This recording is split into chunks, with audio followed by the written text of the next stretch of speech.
Dr. Raj Balkaran. Today I'm speaking with Dr. Pankaj Jain from the University of North Texas on his new book, Dharma in America. Hello, Pankaj. How are you doing? Hello, Raj. Raj, good to hear your voice and good to connect finally. Yes, it's good to connect. These interviews have been done remotely on Skype or Zoom for as long as I've been doing them. So thankfully, they're immune to the effects of COVID-19. Yeah. So we're good to go. Mm-hmm. So Dharma in America, what is the main objective of your book? Idea came to me about I think a couple of years, 4 years back when I was reading I came across a book called Muslims and Making of America by Professor Amir Hussain at LMU Los Angeles, and he begins the book very provocatively, that saying that there was never an America without Muslims. That was really striking line to begin a book, and at least I do not imagine that America always had Muslims since its inception. That was very interesting, and then I began to, as I finished reading that book, I thought of writing a similar book and maybe explore how Hindus or Indians in general, from people from India, how, if any, have been their contributions in so-called making of America. And then when I began thinking, I thought that I think I should this timeline should begin with not just United States of America, but also with Caribbean countries, Suriname, Trinidad, and other Central American countries where Indians arrived, as you know, as indentured laborers more than 150 years ago. So that's how I began envisioning this book, and so my humble attempt is to, I guess, reshare or remind some of the readers that even Hindus have been here for a quite long time, not just in last 20, 30 years, but people have been coming to this part of the world for more than almost like two centuries now. Yeah, that's where yeah. So your book essentially establishes the overall sweeping contribution of individuals from South Asian descent, really across continental America, the United States of America, Canada, where I live and work currently, the West Indies, off of the coast of South America. So really, there is this broader sweep that you are discussing, and yet there's a very specific focus towards America, as in the United States of America. Would you say?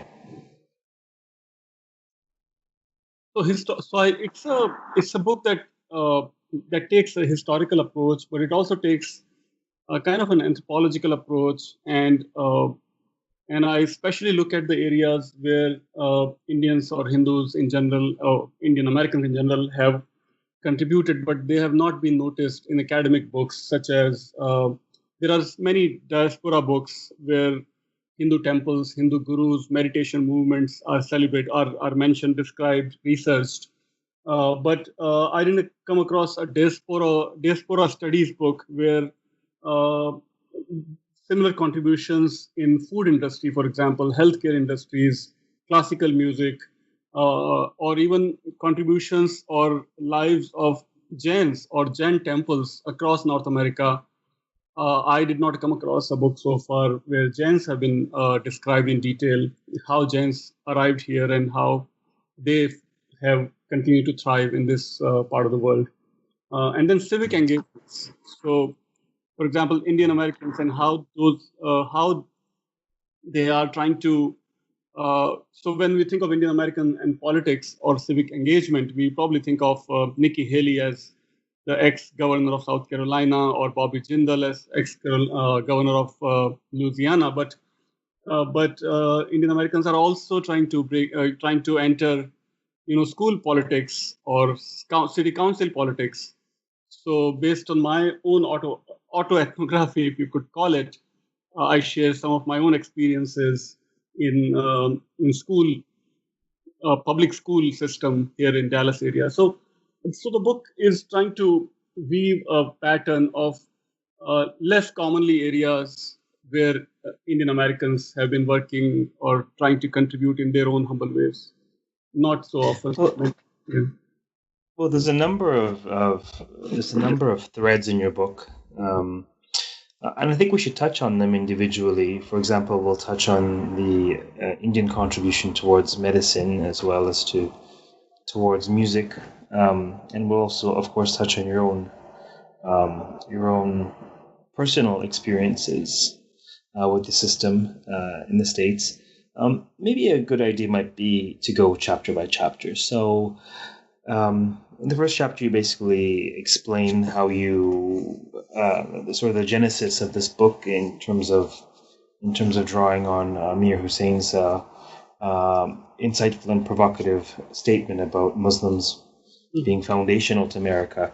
I actually had the good fortune of working with him when he was the editor of the Jar of the Journal of the American Academy of Religion. I think in 2012, I was lucky enough to have something published there in my grad school days.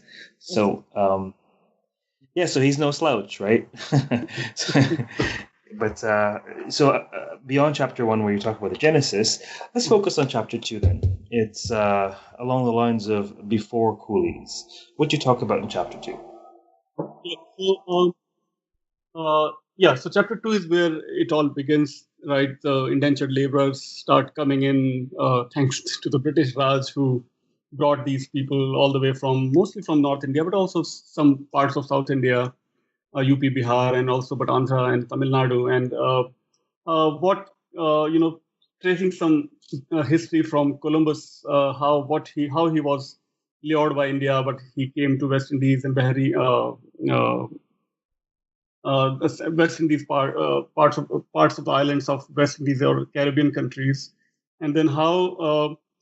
So during that research, I was really struck how the first Hindu temple was built in that part of Western Hemisphere, not in North America, not in.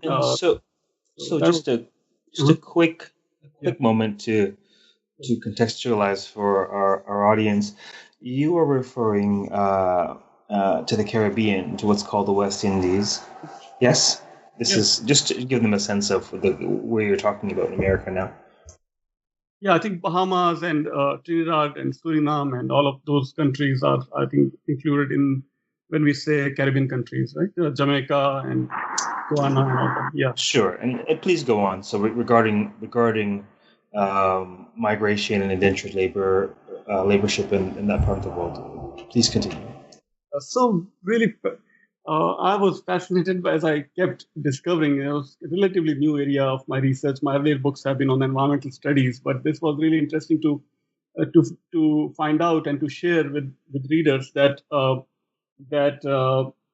Suriname was once ruled by the Netherlands, and as it gained its independence, Hindus from Suriname migrated to the Netherlands, and to the best of my knowledge that I figured out, I think some of them are still in the Netherlands, and yet not fully integrated, and thousands of those Hindus from Suriname, they are treated like a minority or separate ghetto within the Netherlands. That was really interesting. In Trinidad, they have been more successful within Trinidad itself in making really huge contributions. For example, in Diwali being the largest or most important festival of Hindus across the world, Trinidad probably is one of the first countries in this part of the world, in Western Hemisphere, where Diwali is now a national holiday. I was really that was a very interesting to find out, and that became an impetus for us here in Texas, Dallas area, to request for a similar holiday in local schools in Dallas area, where now 60% of all students in in my own school district where my kids go to schools, 60% of those have Hindu or Indian or South Asian heritage. So researching with about Trinidad gave us an idea to request for a similar holiday in Dallas. Of course, we didn't succeed based on many arguments that it's a separation of church and state thing and so on. But then we ask, why is Christmas a national holiday? And why is Good Friday a state holiday unofficially, but it is a state holiday. All schools are closed in Texas. But when we ask for Diwali, even with 60% Hindus in schools, and in California, there are many school systems where 75% of kids are of that heritage, and yet there is no Diwali holiday. Anyway, so those all ideas are so intermeshed and intertwined that researching and activism and teaching and all of those things are kind of became intertwined more and more.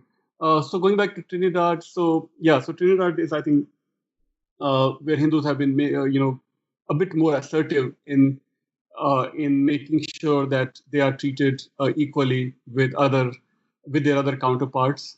Suriname also was interesting in other ways when I learned that by this migration of Hindus from North India to Suriname, a new dialect of Hindi has developed in Suriname, which is called as Suriname. I guess Suriname and Suriname. So that's a very interesting dialect, and I would love to personally visit once to that part of the world and see how it is different from Hindi. I'm not yet sure. So Suriname, Trinidad, similarly Jamaica, and so these are parts. Some of these countries are part of South America, not just North or Central America, but actual South America, where there are Hindus living for more than a century, almost 150 years. So that's not, I think, those who are in diaspora studies, I think, I'm sure they're well versed with these facts. But some of us who are kind of new to diaspora studies, at least I was before I started writing that chapter, it was really interesting to discover all that information. Then, and I think you have some connection also with that part of the world. I'm not yet sure. Maybe you can share later. But I discovered that many of those Hindus or of that heritage people from these countries also migrated not just to the Netherlands, as I alluded earlier, but they of course have also been migrating to Canada and United States, so North America. And those are what are the issues of Hindus moving from Caribbean countries to North America, and how they have kind of maintained a very interesting dynamic with larger Indian American population. I know that, for example, an organization called Hindu-American Foundation has tried its best to integrate Hindus from Caribbean countries to be part of the global Hindu diaspora. But in many instances, for example, in Dallas, where I live for last a decade now, almost 10 years now, I was fascinated to find out that Hindus from Caribbean countries that have migrated in Dallas have kept their own separate temple, their own separate organization group, and they may not necessarily completely intermingle with Hindus that are coming from India. Very interesting. And even the Indian government, I guess, very surprisingly, would gladly give the status of OCI, Overseas Citizenship of India, gladly give to people of Indian origin who are in North America. But people in Suriname and Trinidad, I think, are still waiting to get that kind of status, which gives lifelong visa to go back to India. That's such a, I think, as I interviewed some of the Hindus from Trinidad in Dallas, they are still waiting to get the same privilege, to be able to get that freedom to go back to India, to visit India without visa for lifelong, that lifelong freedom that we get with the OCI status. So interesting comparative features as if we compare Hindus with Hindus of Caribbean countries with Hindus of North America. So those were some of the issues. And then the earliest temple that was built was, I think, Jamaica or Guyana, British Guyana, I think, where more than 100 years ago, people have found a Hindu temple. So that was interesting. What else can I highlight in this Well, chapter? there are a Yeah, number of yeah, fascinating issues yeah, that come up in this chapter, because in many ways the there the in many ways there are phenomena that directly relates or pertains to individuals of South Asian descent who are engaged in Hindu practice, mhm, living on this broad continent. So there is this general sweeping parallel, and yet there's something very different as well in terms of a swath of citizens coming across 150 years ago, mostly through indentured labor contracts, and then having developed a nation that is relatively pluralistic, wherein people in the villages would partake in Christmas, Eid, and Diwali in terms of communal festivity, but certainly if your neighbors are Muslims and they slaughter an animal for Eid, you'd partake in it, but you certainly wouldn't go to the mosque if you're Hindu, and vice versa. If you're Muslim living in the West Indies and your neighbors are sharing sweets for Diwali, you may well accept and partake in it, yet you wouldn't necessarily go to the temple type thing. So there's a lot happening in the West Indies that I think helps your case, and there's a lot that really is a very, very different sort of sociocultural texture. But nevertheless, it's certainly fascinating that you're weaving this as well into the case of the contribution of individuals of Indian descent, India, broadly South Asia, Indian civilization, India, I mean not national India, citizens of Indian descent, contributing towards, I think what you're saying more or less is Dharma traditions on this landmass known as the New World. Let's dive into the next two chapters that are, I think, more to the point of focusing on the contribution towards modern American society, and also fascinating in and of themselves, because these are also two very different worlds. So one could, chapter 2 could be a book down the road. Chapter 3 could be a book. It's fascinating. In chapter 3, you're talking about Indians and Ayurveda in America. Before that, I would like to also add to the fact that how the whole civil rights movement, before doctors started coming into America, or before IT professionals started coming into America, like my own case again, even before that, India or Indian ideas or Indic ideas, such as non-violence, I think contributed significantly. For example, in the civil rights movement, Dr. Martin Luther King and many of his colleagues and other African American leaders actually visited India. They saw the residence of Mahatma Gandhi. They stayed for a number of days or even number of weeks in Maharashtra and other parts of India to really experience non-violence and other civil disobedience ideas that Gandhi and his colleagues practiced in India. And then they came back as African American leaders visited India and came back to America. Then they incorporated those ideas into their own civil rights movement. So that's another feature of, in terms of making of America. I think that itself, I think, is another idea for another book that can be really expanded, and how those things happened and how this intermixing of ideas took place. Even though Gandhi himself, as we know, took that idea of civil disobedience from H.D. Thoreau, but then H.D. Thoreau in turn took some of the ideas from Bhagavad Gita and other other Indic philosophical texts. So these ideas have been traveling for centuries from India to United States, back to India, and from Gandhi back to the United States. So that's another fascinating connection that India and the United States have long, even starting from Columbus, of course, but even later. Yes. Certainly, and I was hoping to talk a little bit about that towards the end of the interview, and I was going to ask you about the title Dharma in America. So maybe this is a good point since you've already brought up some of these issues. What is this Dharma term? What do you mean by that, Dharma in America?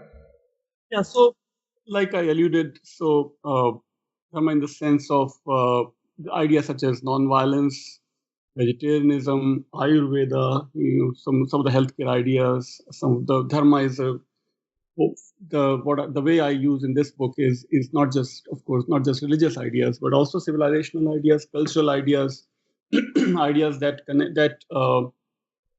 that penetrate into even music. So many of the musical traditions that were really popular in 60s and 70s when Ravi Shankar and Zakir Hussain and his father Allah Rakha were they were huge celebrities. Hard to imagine now, Indian classical musicians being so popular in mainstream America. Like there is a book on yoga from counterculture to pop culture. Similarly, there was a similar case can be made for Indian music, Indian classical music. So it was not just counterculture, but it was part of the pop culture back in 60s and 70s. Not anymore, but so those ideas of dharma, I think even musical traditions I connect with dharma, because many of the ways Ravi Shankar played, for example, on stage, he would make sure that Indian music has this undertone or even overtone of some of the dharmic ideas, spirituality, chanting and spiritual chantings, and then that it is supposed to calm down one's whole being as he was playing his sitar, as he used to play sitar, and similarly food ideas and Ayurveda. It's all not just about physical well-being, but also mental and spiritual well-being, yoga and meditation. All of those are part of these product term dharma that I employ in this book. And then many times as we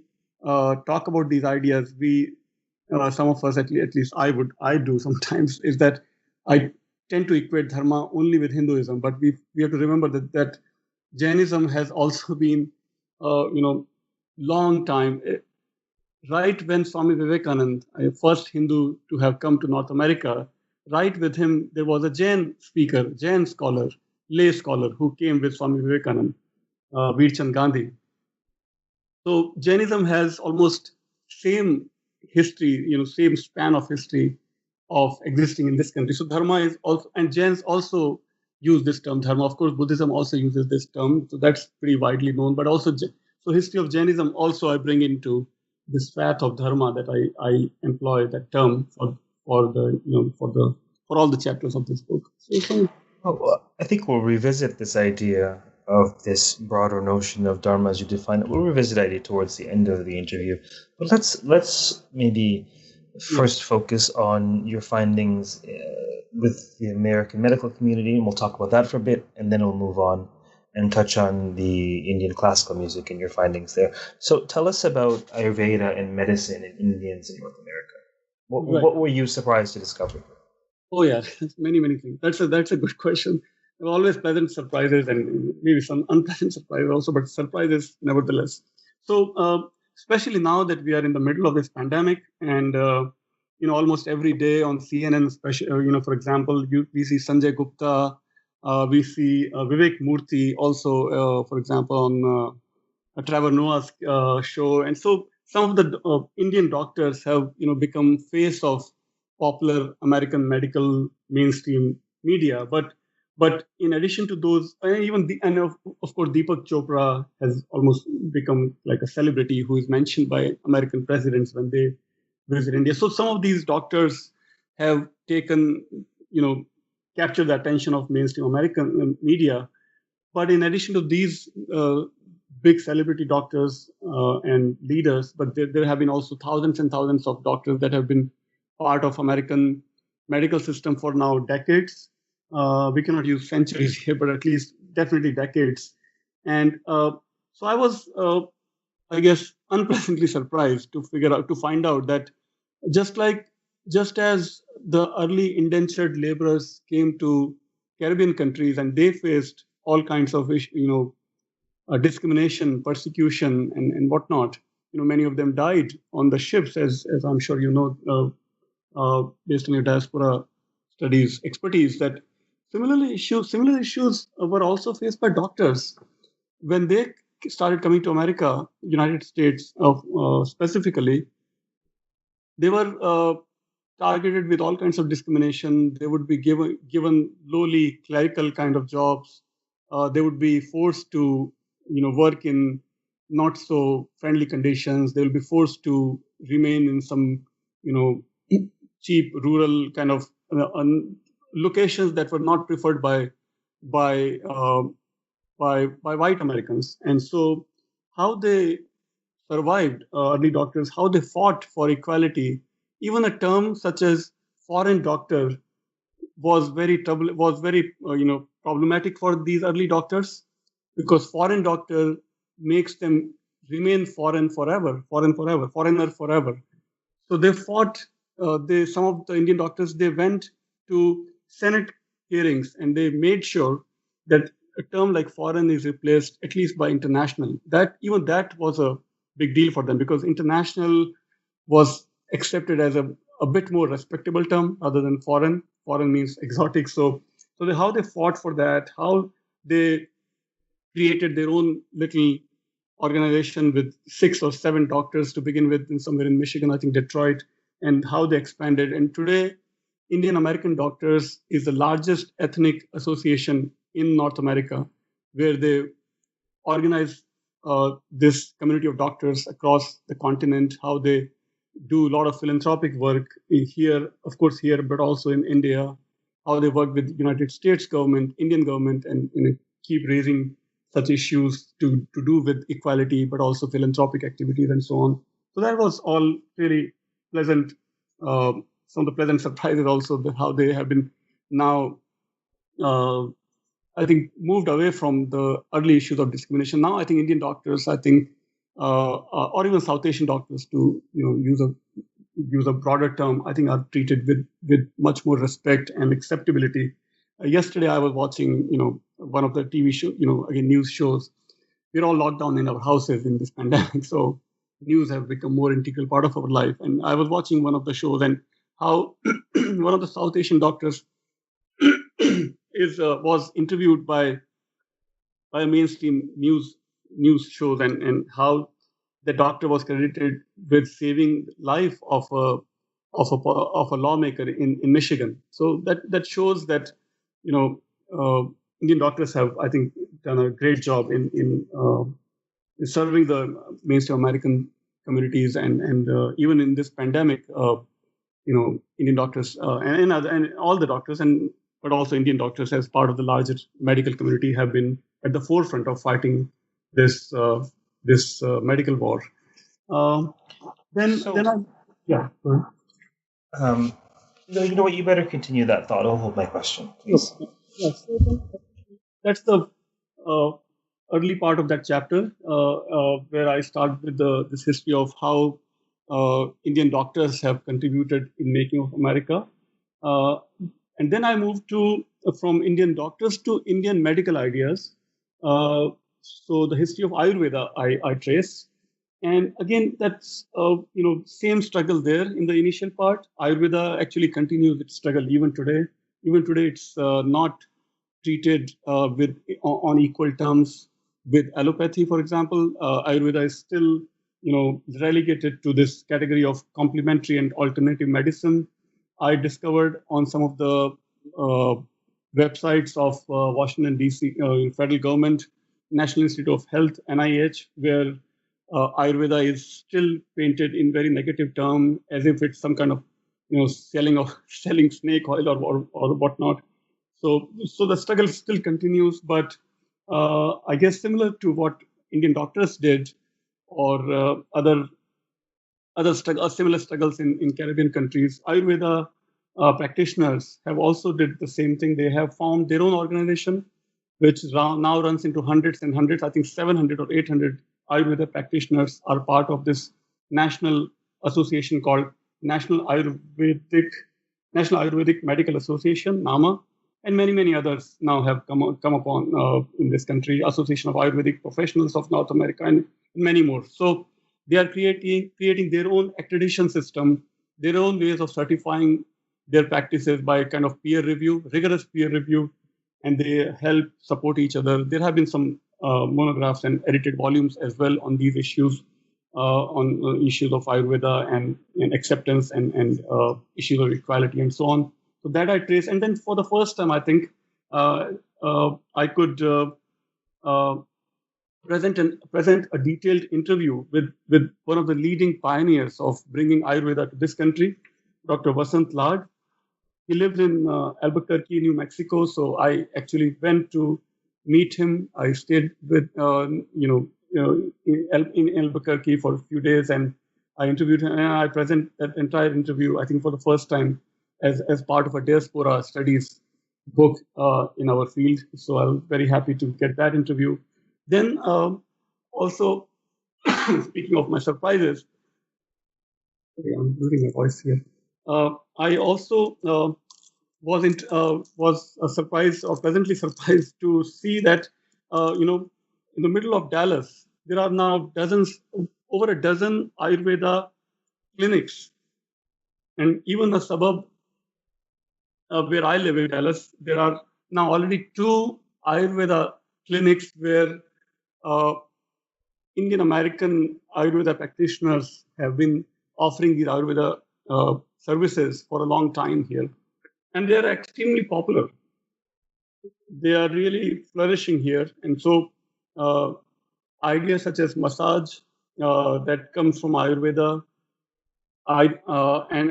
many other solutions that Ayurveda offers are really accepted by mainstream Americans, which is, I think, heartening to know that people are now more open in trying these alternative therapies, alternative ideas to keep improving their physical, mental, and spiritual health. So let's again we see this trend of early struggle and then kind of counterculture.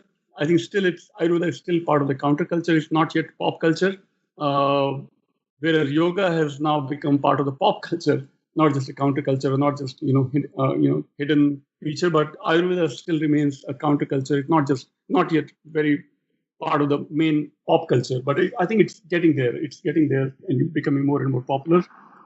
So I have a question for you. Maybe this is a good time to ask it.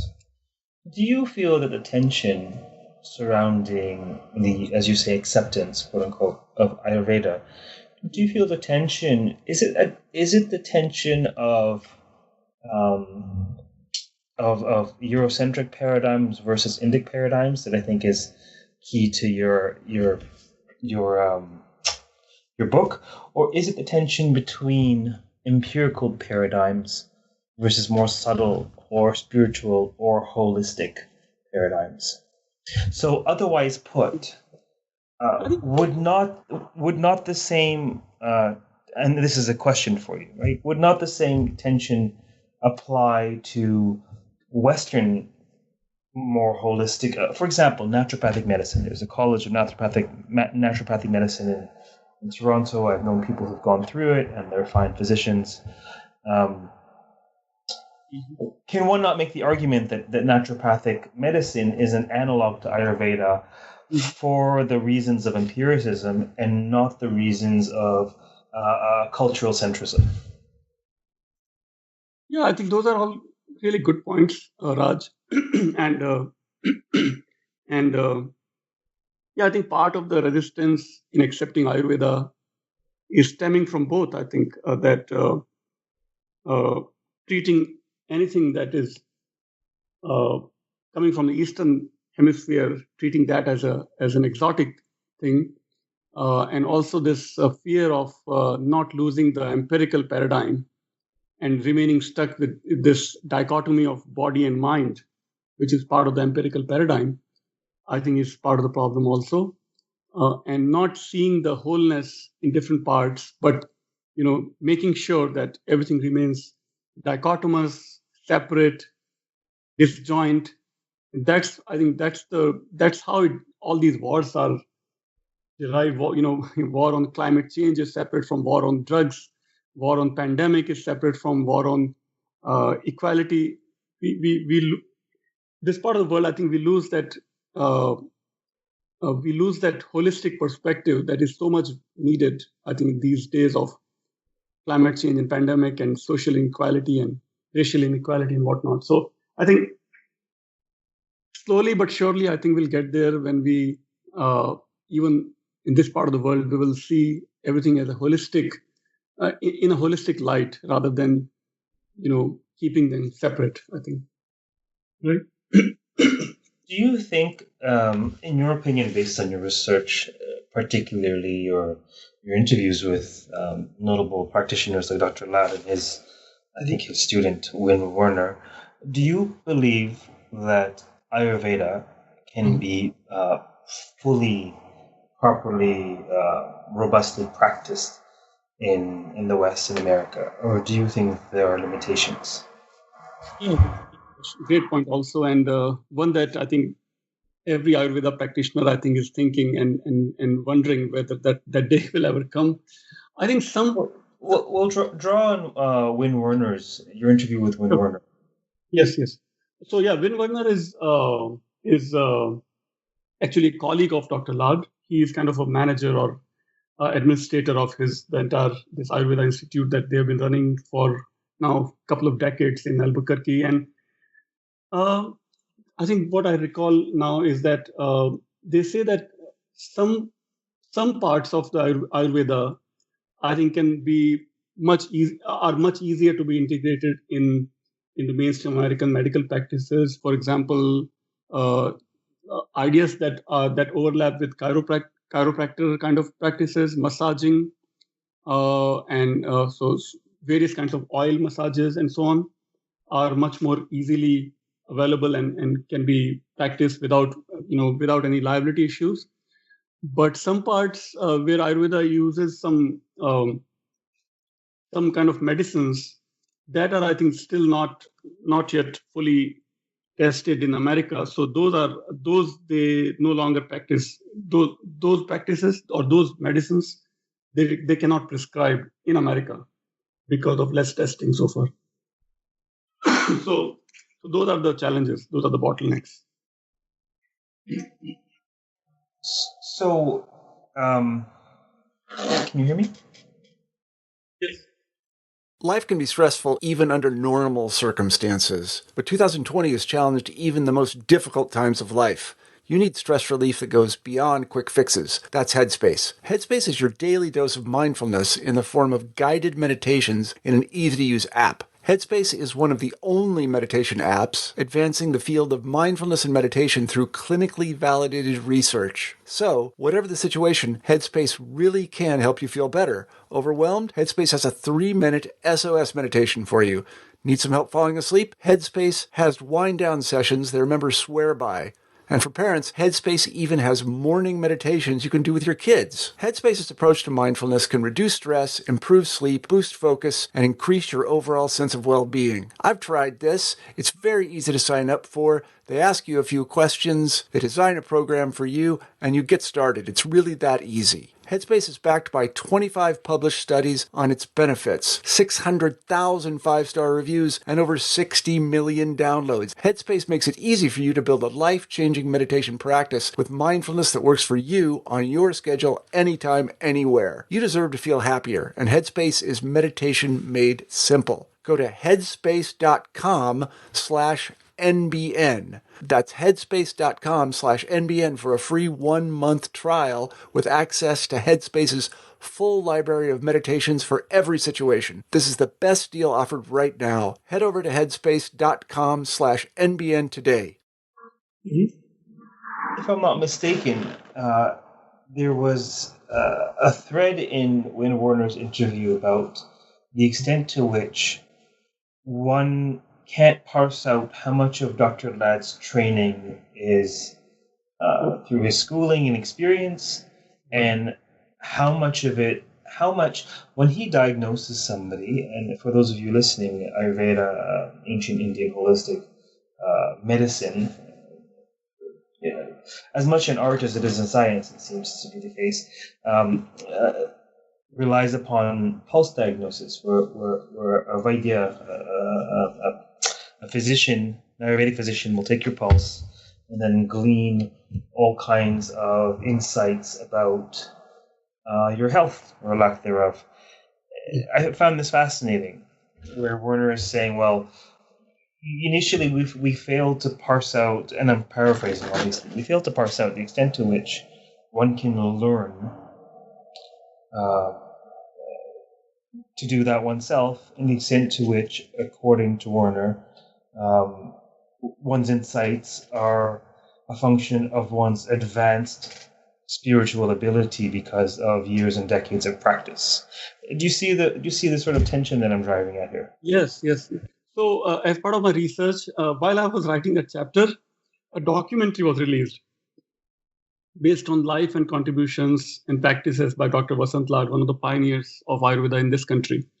In that documentary, I was really fascinated to find out that he still practices Ayurveda, even in this country, in a very traditional way, without doing much fanfare and without, going to media but still sticking to the roots of Ayurveda and making sure to bring in many, many spiritual practices as he diagnoses his patients. So even in America and in India, he shuttles between Pune and Albuquerque, Maharashtra and New Mexico, and in which he is not just doing usual diagnosis that many other doctors do.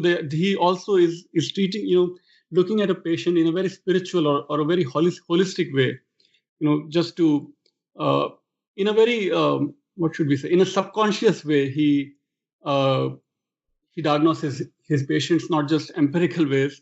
And that's what I think that his colleague Vin Werner makes sure to highlight, that Ayurveda is not just empirical or tangible ways of diagnosis or prognosis of a patient, but it goes well beyond that. It's about just touching a patient's hand and checking his or her pulse and trying to figure out his entire spiritual well-being, his mental, psychological well-being, just by noting the pulse. So that's a very interesting and very traditional way of how Ayurveda has been practiced for thousands of years in India.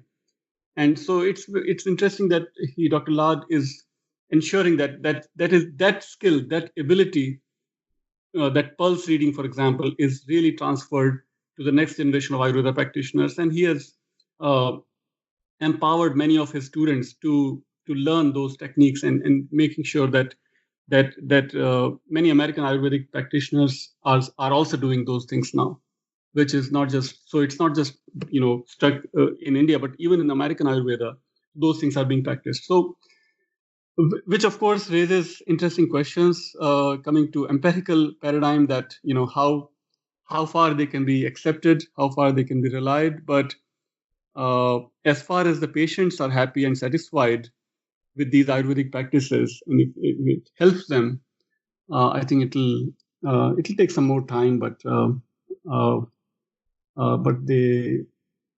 they are still sticking to keeping it as traditional as possible, even in the United States, except the fact that those medicines, such as some amount of mercury or lead, should not be used at all in this part in America because of the liability issues, even though in some medicines some of those elements were used in traditional Ayurveda in India. Those things are now left out. That's the tightrope that they walk on as they bring Ayurveda to America. So that's obviously a fascinating foray, perhaps, into a subsequent study. Let's change gears a little bit and touch on music. Tell me about this idea of Indian ethnomusicology. Yes, that word itself, raises some questions, as you know, that in this part of the world, everything that is, coming from the East or from Africa or Asia is always ethno, right? So there's a music department, there is a school of music, but I think 99% of all music departments, colleges in this country teach, or even K-12 schools, they teach only Western music. Music that has roots in European traditions. Even though that now that we have some of the musical, for example, I was alluding to earlier, we were discussing earlier, Ravi Shankar and Zakir Hussain, they were part of the mainstream pop culture musical industry in this part of the world, but they never could, even today, they are not part of the mainstream musical education in this part of the world. So K-12 music, for example, there's music, required music course in almost all schools in K-12 in America. But even ethno music is not introduced as part of the musical education. And same thing with colleges and universities. There is school of music, but then there would be, I think, out of 100 schools, 100 universities, there might be one university where some parts of Asian music or African music will be taught, but it will be called as ethnomusicology. That's what has happened to Indian music also, even with all the efforts that Ravi Shankar and Zakir Hussain put in for decades. But so that's the, I guess, brief history of ethnomusicology. And so then, just to give us a sense, I should say, those who are collectively will be listening to this, just to give us a sense, if you could wave a wand, what do you hope would be the case? Do you feel that music from a variety of cultures be taught in sort of public school, or like what is it that you wish would be otherwise? Yeah, I think I would love to see that. Just like I think some schools in K-12 schools, for example, some form of yoga or meditation have been introduced successfully. In some parts not so successfully. Even keeping them as secular as possible. But I think as long as students are exposed to different ideas, that music is not just what comes from European countries, but music is widespread phenomenon across the world. I think at least some kind of world music should be introduced to schools, early even in K-12 curricula, and that's what has not yet happened to the best of my knowledge. So in this chapter, then I'm again. So we are talking about making of America or contributions to America. So in terms of music, then I trace the history of Ravi Shankar, his older brother, and Zakir Hussain, the tabla maestro, and his father, and how they collaborated with several celebrity musicians such as Yehudi Menuhin and many others, and how they influenced the jazz scene and pop culture, counterculture, starting from counterculture, but even pop culture, and how they became so popular. And so I trace all of that. Many musical institutions they established. Ali Akbar Khan, for example, the Sarod maestro, established this school of music in California that is still running successfully and that still trains many Americans to learn Indian music, Indian classical music we're talking about. But like Ayurveda, Indian classical music has also so far remained a very marginalized musical practice in America. Not many people know that there can be a successful career of becoming a professor of Indian classical music at some of the universities. We see very less number of such professors, even or scholars of Indian musical traditions. So to counter that marginalization, what musical listeners and musical practitioners have done is, like in Ayurveda's case, they have formed their own association.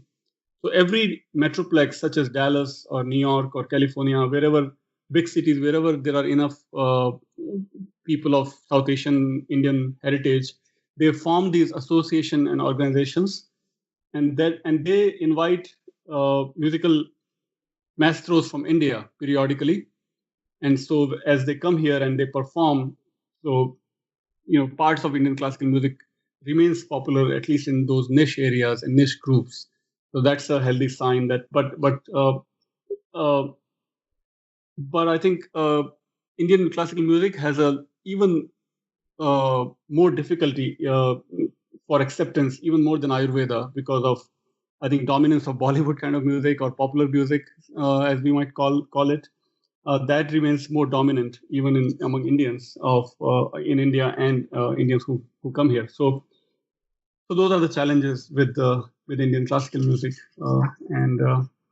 Well, again, it seems there is a parallel, an analog between. How do I phrase this? So when you're looking at Ayurveda, Right. there is the tension that you were talking about in your book in terms of the presence of Indian thought, culture, people in the West. And then there is this other tension that is more universal between mainstream, accepted, scientific, rational. I'm just obviously creating crude tropes for the sake of argument, versus the sort of marginalized, holistic, less charted paradigms. And it seems that with Indian classical music, again, you may well have the tension of,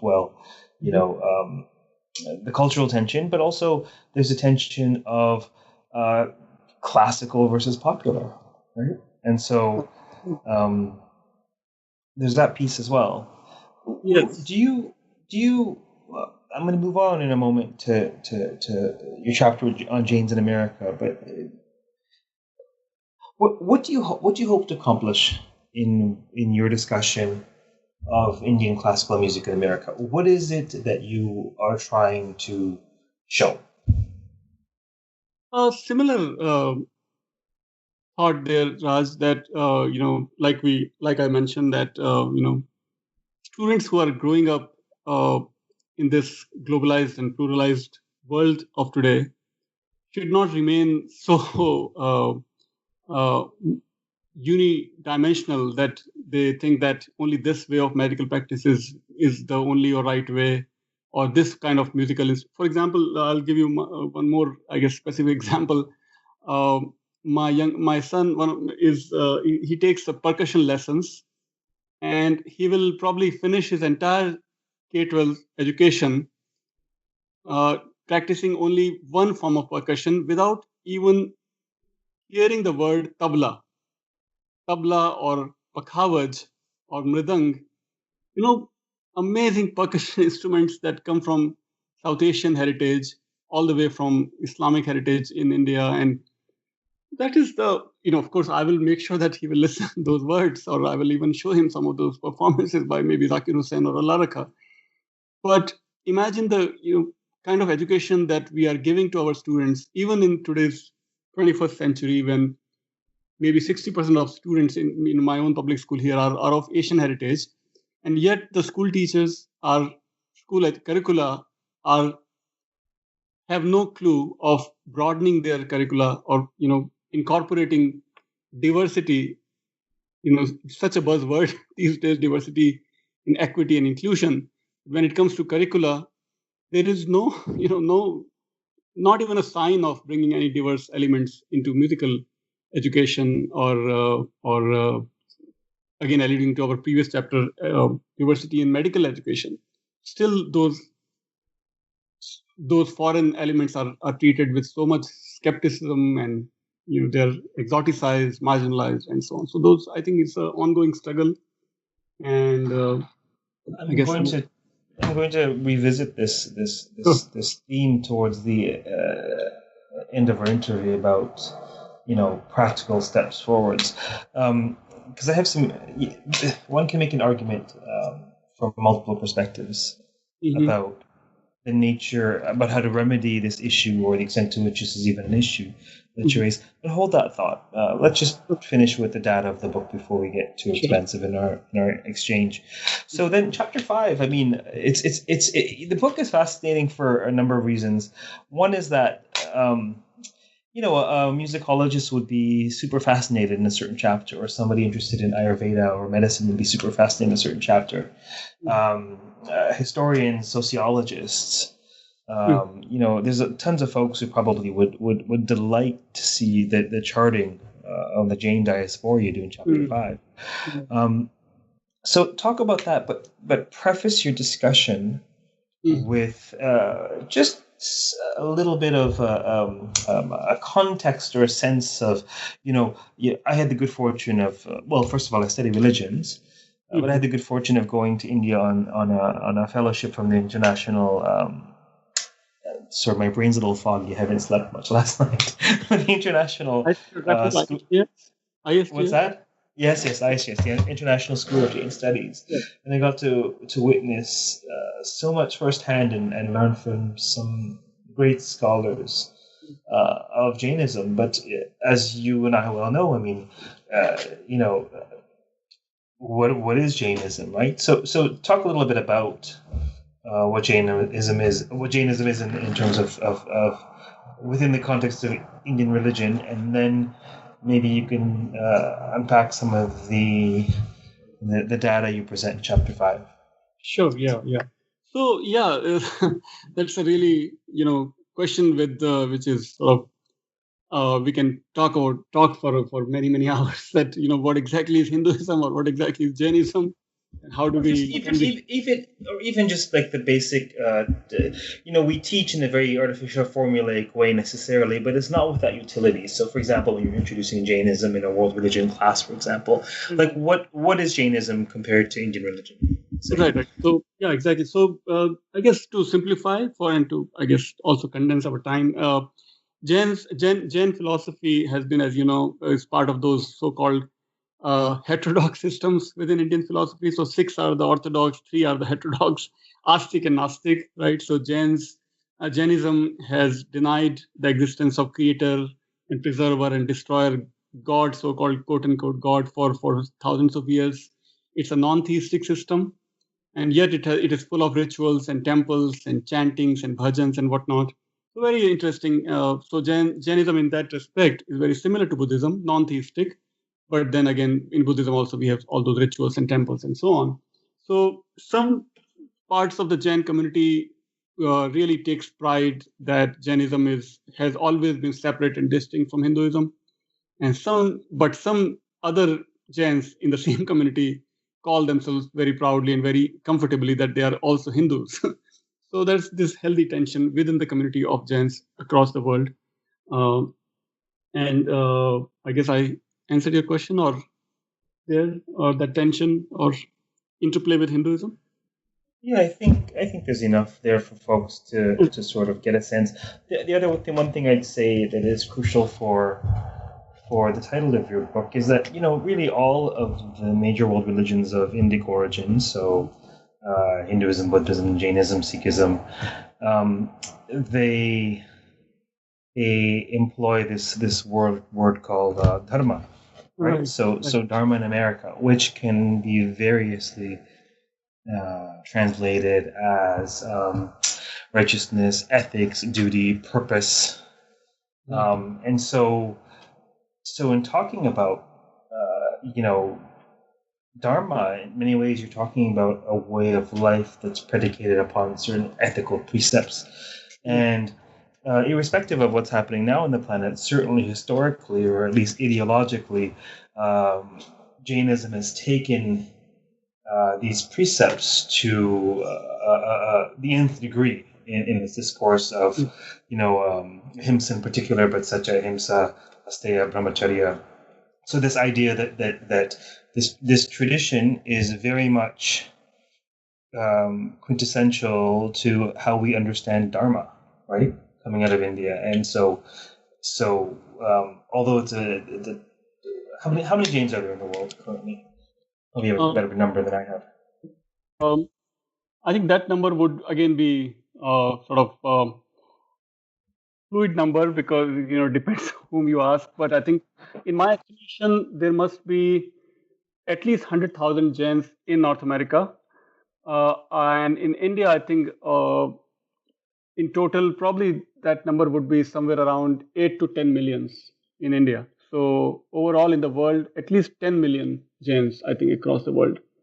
Mostly in India, of course, but also in Nepal, Thailand, Kenya, United Kingdom, that is England, Belgium, and North America. I could not. Certainly, relative to global numbers, certainly a minority religion. Oh yeah. And so, and that really contextualizes, I think, how interesting it is to have this in-depth play-by-play of the sort of the diasporic texture of this tradition in America. So maybe now talk about what you sort of map out in this chapter. Yeah. So right. So like you mentioned, so Jains and Jainism has been kind of a marginalized tradition or community, even in our own South Asian studies field. So in Diaspora studies, for example, I could not find any article or any major chapter where history of Jains was traced from the beginning to the contemporary times, how Jains arrived, what issues they faced, how they flourished, and now they at least 100 temples across North America they've built, and some of them are really magnificent, huge temples that they've built. So as I was alluding in the beginning, we all, Swami Vivekananda's name is pretty well known now across North America, and especially definitely in South Asian studies or diaspora studies. But name of Veerchand Gandhi is not so well known, I think, in academic circles in diaspora studies or South Asian studies. So Veerchand Gandhi had also come with Swami Vivekananda. Now, here itself is an interesting phenomenon that I can share probably, that Swami Vivekananda, even as a monk, even as a Hindu monk, could easily travel, fly, take a ship and come to United States and go to Europe and travel across the world. But Jain monks and nuns have such ultimate discipline or restrictions, one might call, depending on whom you ask, that Jain monks and nuns cannot travel or would not travel willingly on any vehicle. So when a Jain monk was invited to be part of the world's first Parliament of Religion in Chicago in 1893, that Jain monk has to now select a lay Jain person who can represent the Jain community in this first Parliament of Religion. So that's how Veerchand Gandhi was selected by a Jain monk, and Veerchand Gandhi comes with Vivekananda, and he also gives several lectures in Chicago. He's also interviewed by New York Times at that time. And that all I share in the beginning of that chapter. So that marks the arrival of Jainism and a lay Jain person to North America. And then, as we discussed in the beginning a little bit, how this idea of non-violence has been traveling all the way from Jainism and Buddhism and Hinduism also. Non-violence is not just monopoly of Jainism or Jainism, but also in Hinduism and Buddhism. But most remarkably, Mahatma Gandhi learned this idea of non-violence from a Jain guru, Srimad Rajchandra, with whom he corresponded. He exchanged letters for a number of years, at least 6 years, while Gandhi was in South Africa and Jain guru was in Gujarat. And with that influence, with a strong influence of that Jain guru, Mahatma Gandhi adopts these principles of non-violence, and that changes his entire life and becomes a pillar of the Indian freedom struggle, as we all know. And then Mahatma Gandhi indirectly is transferring that idea of non-violence as part of the civil rights movement, as we discussed in the beginning of this interview, in this podcast, and how that idea of non-violence, civil disobedience contributed in the making of definitely the civil rights movement. So that I trace in that part of this, in this chapter also. So Jainism and Jainism's idea of non-violence through Mahatma Gandhi all the way to Dr. Martin Luther King in the making of America. And then I sort of trace year by year how some of the earlier Jains formed their own association, like many other diaspora groups, like we already saw in the case of music and doctors, how they formed their own association. Jains did the similar thing. So in early 80s, they formed their own organization, but this is pretty different from how Hindus have been doing in this part of the world. Hindus remain sort of divided within Hindu community in several different regional groups or caste groups or so on. But Jains did something that they had never done in India. They transcended all those subcastes and subgroups and regional groupings, and they formed a Pan-American Jain Association called JAINA, Jaina, and that remains still a unique experiment by Jains only in North America, where Jains of all different groups and regions and languages and sects have all come together and have formed this one umbrella group called JAINA, Jaina, and that how it has continued to successfully hold its biannual conventions, how it keeps having these elections to replace its leadership, how even young gens, those of in 20s or even students, how they form their own separate umbrella organization or a subgroup within this umbrella organization. So all that history I trace and some of the early examples of Jain leaders, how how the first Jain temple in this country, that's kind of a pleasant surprise. First Jain temple in this country, in this part of the world, in this continent, was found at a casino in Las Vegas. And when the British Raj apparently sent a model of an Indian temple in some exhibition in that, I think it was early 19th century, and accidentally some Jains from California encountered this Jain temple at a casino. And immediately they did the fundraising and immediately bought the temple. And now it is established, ritually established, installed as part of the Jain Center of Southern California near Los Angeles. So that's little anecdotal information that I gathered during my research. And also, American Jains directly or indirectly influenced at least some Jain monks, at least a few, at least around half a dozen, I think, up to this point, who actually broke away from their vows of being a monk or nun, and they did travel.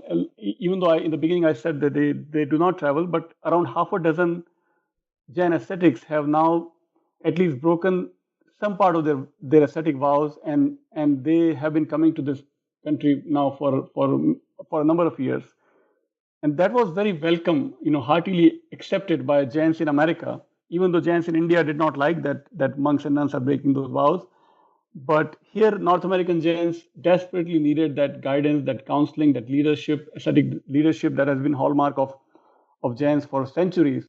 So they really welcomed these ascetics coming to America, and how they took their blessings, and that further cemented this new association that they started back in the 80s. So that all that I trace in this chapter. And then some of the key achievements, accomplishments over decades, what all Jains have been doing. Again, many philanthropic activities, many new temples that have been built, and so on. Yeah.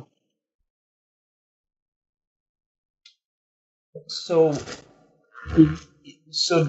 basically in this book you try and chart the contribution of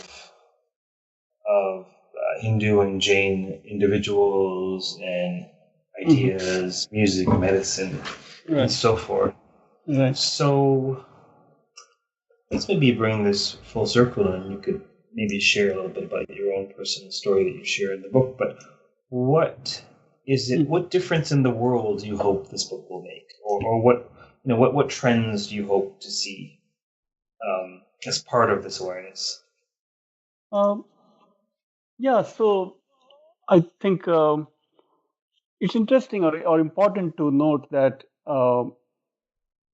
how some ideas, some people, some communities, even though they may have contributed in a significant way to improve our society, our world in their own humble ways, right? But I think it's important to, as part of the team of researchers and scholars and students of different world cultures, I think our little contribution is to bring those marginalized communities and contributions to forefront, and to make sure that